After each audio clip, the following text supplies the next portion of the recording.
Congenital hypothyroidism means thyroid hormones की deficiency हो जाती है, एंड कंजेनिटल मीन्स के बर्थ पे डेफिशिएंसी होती है।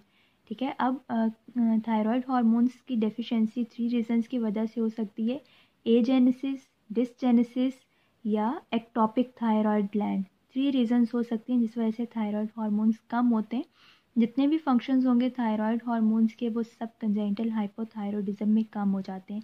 लेकिन जब बच्चा पैदा होता है उस वक्त तो बिल्कुल नॉर्मल होता है, क्योंकि फीटस की ग्रोथ के लिए थायराइड हार्मोन्स नहीं चाहिए होते। आफ्टर बर्थ 3 to 4 मंथ्स के बाद ये सारी क्लिनिकल साइंस और सिम्टम्स आना स्टार्ट हो जाती हैं।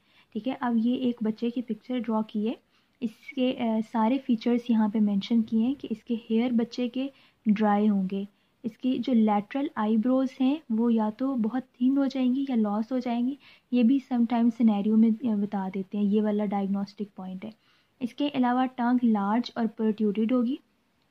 ठीक है, फेस कोर्स और बहुत ज़्यादा स्किन फेस की ड्राई और स्केली होगी, सिर्फ फेस की ही नहीं बाकी बॉडी की भी स्किन ड्राई और स्केली होगी, इसीलिए ये स्केल ड्रॉ किया है।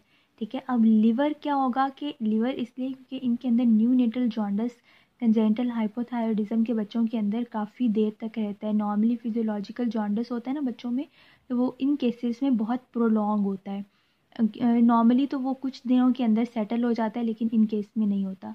इनके अंदर अम्बलाइकल हर्निया होता है, ये भी डायग्नोसिस में बता देते हैं, जब सिनेरियो देते हैं उसमें एब्डोमेन प्रोट्रूडेड होता है और जीआईटी में कॉन्स्टिपेशन होती है।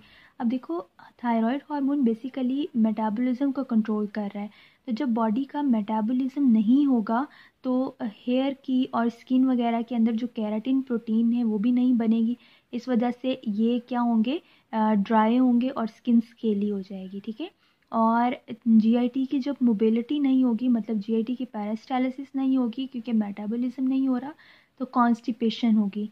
ठीक है, अब जब बॉडी का मेटाबॉलिज्म बाकी डिस्टर्ब होगा तो बच्चा बहुत ज़्यादा लेथार्जिक, थका हुआ, ठीक है, और टेम्परेचर भी कम होगा, हार्ट का क्योंकि बॉडी की डिमांड कम हो रही है तो ऑक्सीजन की नीड कम है, सो हार्ट रेट भी कम होता है, और ये बच्चे फीड भी नहीं लेते और इनका वेट गेन होता है।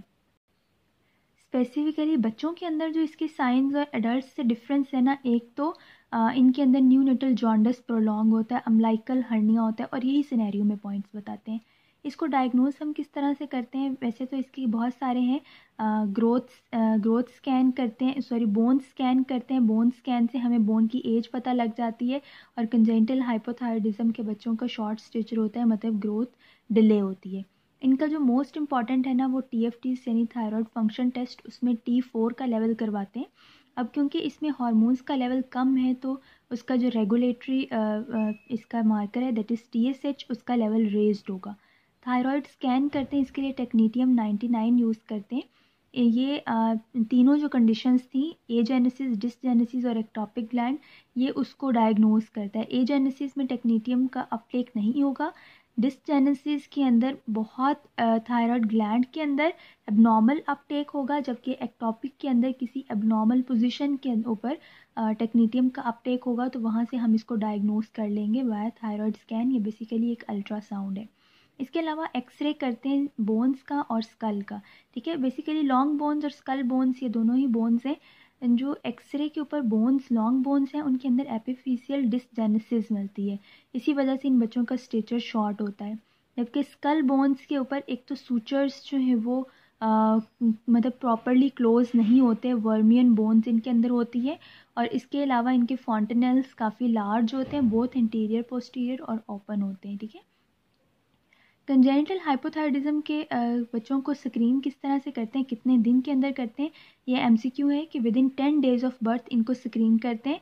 और अगर इनको अर्ली हाइपोथायरॉयडिज्म के पेशेंट्स को अर्ली अगर ट्रीटमेंट स्टार्ट कर दें, विद इन 10 डेज डायग्नोज करके अर्ली ट्रीटमेंट स्टार्ट कर दें, तो फिर इनके अंदर न्यूरोलॉजिकल मैनिफेस्टेशंस नहीं होती। लेकिन अगर डायग्नोसिस 6 मंथ से डिले हो जाए, फिर इनके अंदर न्यूरोलॉजिकल मैनिफेस्टेशंस भी होती हैं, फिर इन बच्चों को ट्रीट करना इतना इजी नहीं होता।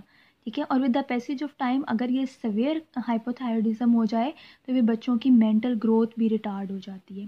ट्रीटमेंट के लिए हम लाइफ लॉन्ग लिवोथायरॉक्सिन देते हैं, और फॉलोअप पहले 2 साल में तो हर महीने 2-3 महीने के बाद फॉलोअप करवाते हैं, और उसके बाद 2 साल के बाद लेस फ्रीक्वेंट फॉलोअप के लिए, मतलब साल में एक दफ़ा के लिए फॉलोअप के लिए उसको कह देते हैं।